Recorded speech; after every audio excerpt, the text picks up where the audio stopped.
Test match में white लेकिन ODI में कलर जर्सी क्यों पहनते हैं? और स्नेल ब्लेड से क्यों नहीं कटता? आखिर गौतम बुद्ध की प्रतिमा में घुंघराले बाल क्यों होते हैं? और अगर भारत ना होता तो दुनिया का क्या होता? और इसी के साथ बाप फैक्ट्स की इस वीडियो में हम जानेंगे कि यूरोप में छेद वाली ईंट से ही घर क्यों बनाए जाते हैं। तो चलिए बिना देरी शुरू करते हैं हमारी आज की इस अमेजिंग जर्नी को।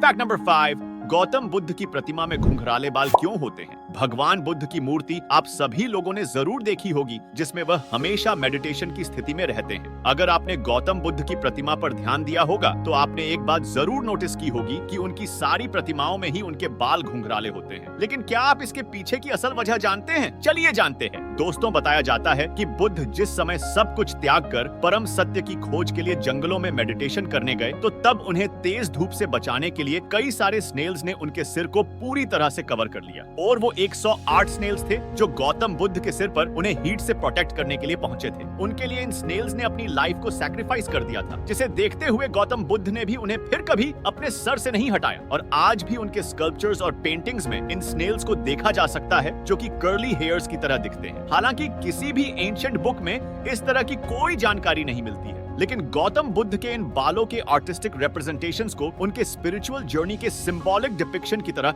जरूर माना जा सकता है। फैक्ट नंबर 4, आखिर स्नेल ब्लेड से क्यों नहीं कटता? मर्द को एक बार दर्द हो सकता है, लेकिन स्नेल्स को बिल्कुल नहीं, क्योंकि ये तेज धारदार ब्लेड्स पर भी काफी स्मूथली मूव कर लेते हैं। और ये काम स्नेल्स इतने अच्छे से करते हैं कि वो भी बिना किसी कट के। ऐसे में स्नेल्स कितनी हिम्मत का काम कर रहे हैं, ये आप लोग अच्छे से समझ सकते हैं। दरअसल स्नेल की बॉडी पर म्यूकस की एक लेयर होती है। इस म्यूकस में allantoin, elastin, glycolic acid, hyaluronic acid और पेप्टाइड्स कंटेन्स होते हैं। ये म्यूकस एक लुब्रिकेंट की तरह काम करता है, जिसके चलते स्नेल्स जब शार्प ऑब्जेक्ट पर मूव करता है तो यह शार्प ऑब्जेक्ट और स्नेल के बीच के फ्रिक्शन को कम कर देता है। इसके अलावा स्नेल में लोकोमोशन होता है, जो सरफेस पर इनके बॉडी प्रेशर को कम कर देते हैं, जिसके चलते स्नेल बिना किसी हार्म और कट के शार्प सरफेसेस पर स्मूथली मूव कर लेता है। क्या इससे पहले आपको ये पता था? हमें कमेंट बॉक्स में जरूर बताएं। फैक्ट नंबर 3, क्या आपने कभी सोचा है कि अगर भारत ना होता तो दुनिया का क्या होता? दोस्तों, भारत आदिकाल में विश्व गुरु और प्रेजेंट डेट में कई पावरफुल इकोनॉमी के बीच खड़ा होकर अच्छों को टक्कर दे रहा है। हमारे भारत ने मुसीबत के समय कई देशों की तरफ मदद का हाथ बढ़ाया है, फिर वो भले ही इजराइल पैलेस्टाइन युद्ध में फिलिस्तीनियों की मदद करना हो, मालदीव में पानी की कमी की पूर्ति के लिए ऑपरेशन नियर चलाना हो, या कोरोना महामारी के समय दूसरे देशों को पैरासिटामोल देना हो। भारत ने हमेशा से ही दुनिया की तरफ मदद का हाथ बढ़ाया है। ऐसे में अगर भारत ना होता तो इन देशों को ये मदद कभी ना मिल पाती। अगर हमारा भारत ना होता तो आज ब्रिटिश ऐसे मजे की जिंदगी ना जी रहा होता, क्योंकि आज ब्रिटिशर्स जो मजे ले रहे हैं वो सब हमारे भारत से लूटे हुए धन की ही देन है। भारत ना होता तो ना ही बॉलीवुड होता और ना कोई आईपीएल। आज दुनिया भर में लोग स्वस्थ रहने के लिए योग और आयुर्वेद को अपना रहे हैं, जो हमारे भारत की ही देन है। भारत ने दुनिया को शतरंज जैसे खेल, कश्मीरी ऊन, इंडिगो डाई जैसी चीजें दी हैं। इसके अलावा भारत से बहुत बड़ी मात्रा में दाल, जुट और दूध का स्टॉक एक्सपोर्ट होता है। ब्रिटिशर्स के 200 सालों के शासन के बाद भी भारत इतनी मजबूती से आज अपने पैर जमा चुका है कि दुनिया भर के देश आज भारत के गुण गा रहे हैं। भारत ने दुनिया के सामने आत्मबल और कभी न हारने वाले देश की एक मिसाल को पेश किया है। ऐसे में अगर भारत ना होता तो दुनिया ये सब ज्ञान जो आज तक भारत बांटता हुआ आ रहा है कभी जान ही नहीं पाती। अगर आप हमारी इस बात पे सहमत है तो हिट द लाइक बटन। देखे तो सही कि कितने लोग हमारी इस बात से सहमत है। फैक्ट नंबर 2, यूरोप में छेद वाली ईंट से घर क्यों बनाते हैं? दोस्तों, भारत में बनने वाले घरों में आमतौर पर ठोस ईंटों का इस्तेमाल होता है, लेकिन वहीं अगर आप यूरोप की तरफ जाएं तो वहां कुछ इस तरह की छेद वाली ईंटों का इस्तेमाल किया जाता है। दोस्तों,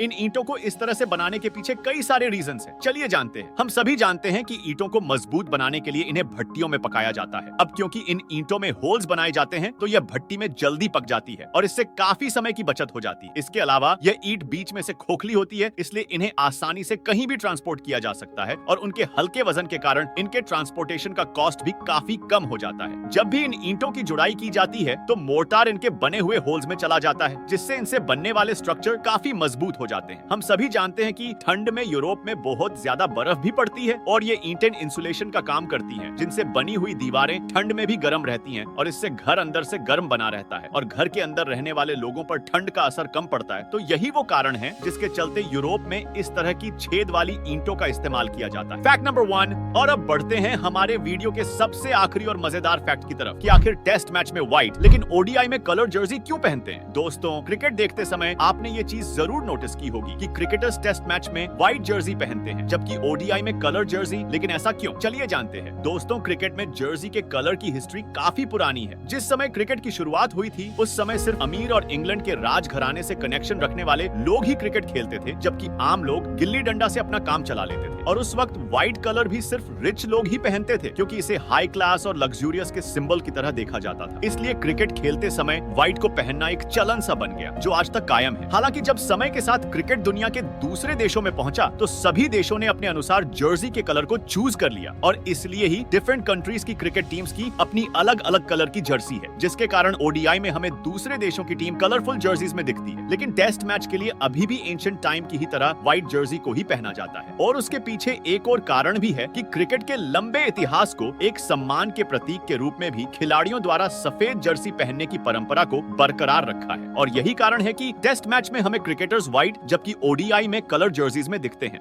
गेमिंग के क्या साइड इफेक्ट्स होते हैं? फाइटर जेट ग्रुप में ही क्यों उड़ते हैं? अजय सिकंदर को आखिर भारत के कौन से राजा ने हराया था? और आखिर डायनासोर की उम्र कितनी होती थी? और इसी के साथ बापरी फैक्ट्स की इस वीडियो में हम जानेंगे कि पवन चक्की के इन विशालकाय पंखों को पहाड़ों पर कैसे ले जाया जाता है। इन सब फैक्ट्स के बारे में जानने के लिए आई बटन या स्क्रीन पे दिए गए वीडियो को क्लिक करें और पूरा देखें।